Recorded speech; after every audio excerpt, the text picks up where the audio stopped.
ब्रेकनंतर बातमी बुलढाण्यातून। बुलढाण्यामध्ये अवकाळी पावसानंतर आता शेतकऱ्यांवर अळीचं संकट आलंय। जिल्ह्यातील 82,977 हेक्टरवरचं तूर पीक त्यामुळे धोक्यात आलंय।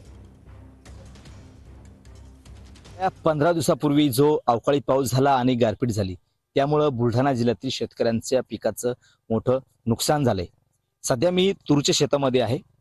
बदलत्या वातावरणामुळे तूर असेल, हरभरा असेल या पिकावरती सध्या विविध रोगांसह अळीचा सुद्धा प्रादुर्भाव झालाय।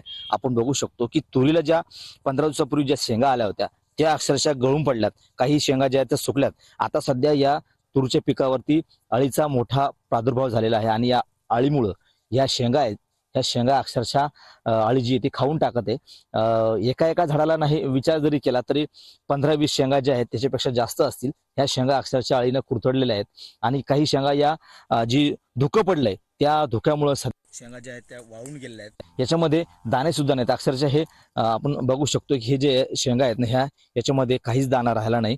त्यामुळे शेतकऱ्यांनी जी फवारणी केली असेल, लागवड केली असेल, जी काही मेहनत केली असेल त्या मेहनतीपासून या शेतकऱ्यांना हातामध्ये 1 रुपया सध्या मिळत नाहीये। कॅमेरामन निलेश देशमुखसह गणेश सोळंकी, TV9 मराठी, चिखली, बुलढाणा।